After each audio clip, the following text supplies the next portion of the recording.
Alright, so this is actually a pretty simple install. Really, you just need some kind of air horn, an air compressor, solenoid that runs off of car power, so that's a 12-volt air solenoid, and we got a power inverter there. So really, I'm just going to test it with a car battery to see if this is actually going to work, which there's no reason why it shouldn't, because this says it's 3.1 amp produced, and this runs off of 2.6.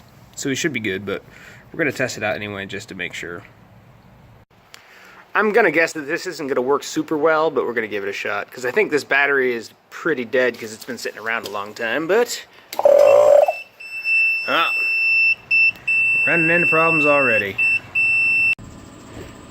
We got an old amp wire that the previous owner had run. We're using that for our hot.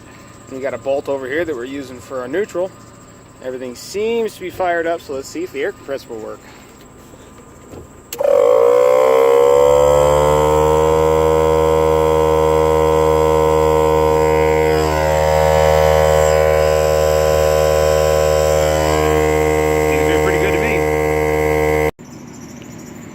Here we have our charged air compressor, which we just charged with the inverter, so this is how it's actually going to be when it's in the truck.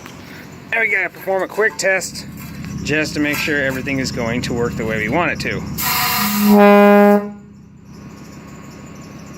That's not very good.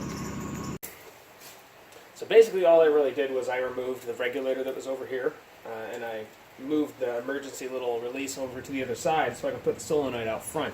And then none of this is going to stay. This is just, you know, a mock-up of how it's going to work. But the cool thing about these solenoids is they can run off of the power that's going to your existing horn. So all you have to do is isolate that power source and run it to the solenoid. So as soon as you hit your horn, it's going to activate that. It's going to open up the air valve, and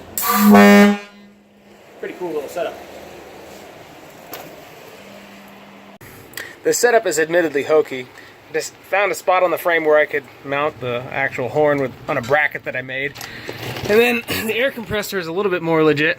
I made a bracket that went across the whole thing and mounted it in a couple different spots. The wiring is totally hokey, and we apparently have a little leak right there, but I guess it's kind of cool that it's all really, really wet, so I'm able to see that, so I can go ahead and fix it. But one thing I will remind you guys is that everything works. That's the most important part. Oh yeah.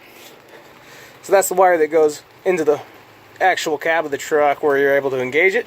And that is our ground, which I'm surprised works, but it works really well.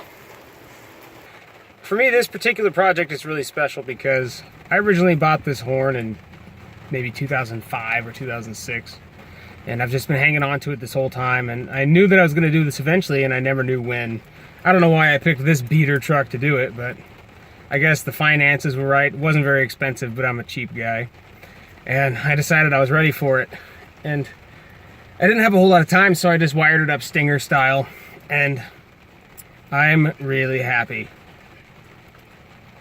Oh yeah, that's right. The truck has to be on. Hold on.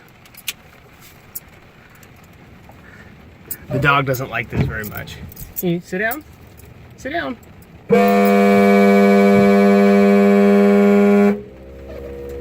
That's really fucking good. I'm super happy about this.